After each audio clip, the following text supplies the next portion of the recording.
dans le prochain épisode de Demain nous appartient. Tandis que Karim est acculé, Ulysse veut faire découvrir l'une de ses passions à Amanda. En parallèle, Chloé a des contractions. Attention, les paragraphes qui suivent contiennent des spoilers sur l'épisode de Demain nous appartient diffusé lundi soir sur TF1. Si vous ne voulez rien savoir, ne lisez pas ce qui suit. Lundi 24 août dans Demain nous appartient.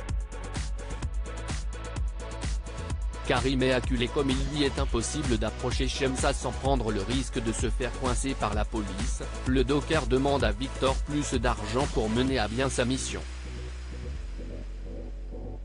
Mais ce dernier estime qu'il a déjà payé et exige désormais des résultats.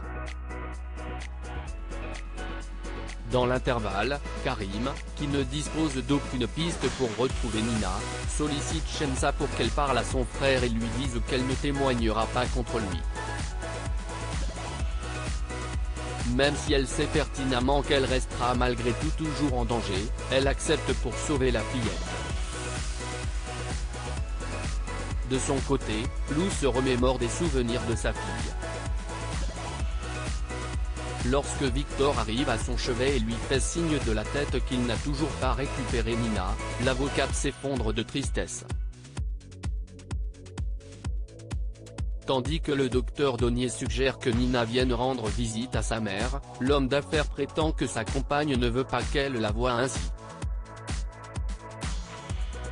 Inquiet pour sa patiente, William l'informe de son souhait de la garder encore en observation car elle pourrait avoir des pulsions suicidaires.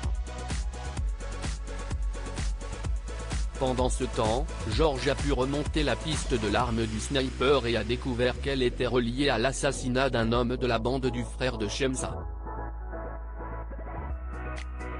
Le capitaine Jacob se rend alors chez Karim pour le tenir au courant de la situation.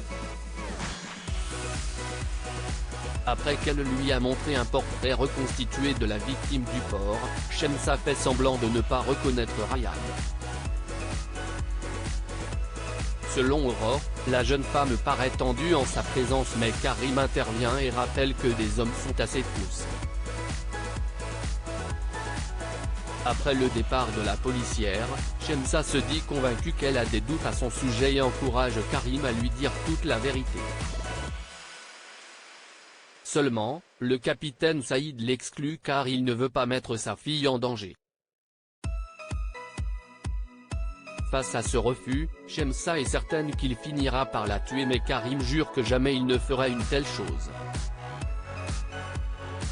Malheureusement, le policier reçoit une vidéo de sa fille avec le message « Tu as 48 heures » qui pourrait bien changer la donne.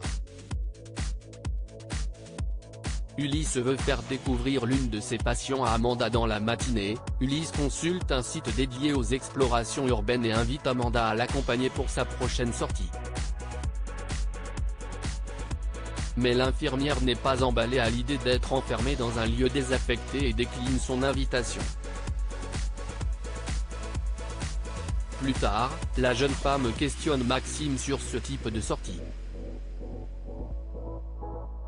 Bien que le fils Delcourt certifie qu'Ulysse ne lui fera prendre aucun risque, il enjoint toutefois son amie à ne pas se mettre la pression si elle venait à tenter l'expérience. Elle rejoint ensuite Ulysse à la paillote et consent à essayer l'urbex. Heureux, Ulysse promet qu'il ne lui en voudra pas si elle n'aime pas.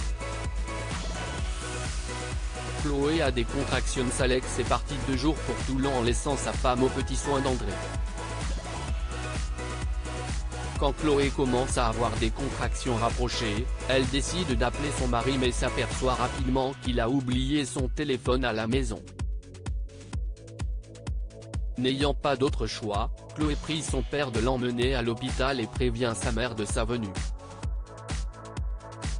En voiture, André roule doucement, ce qui n'est pas du tout du goût de sa fille qui trouve le trajet interminable.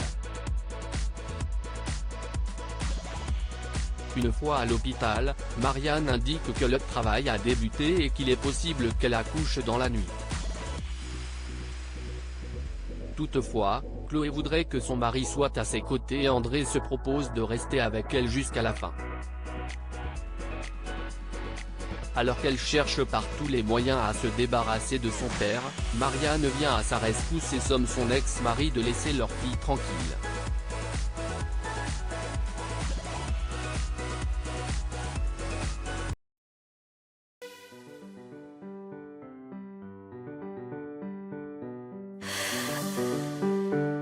나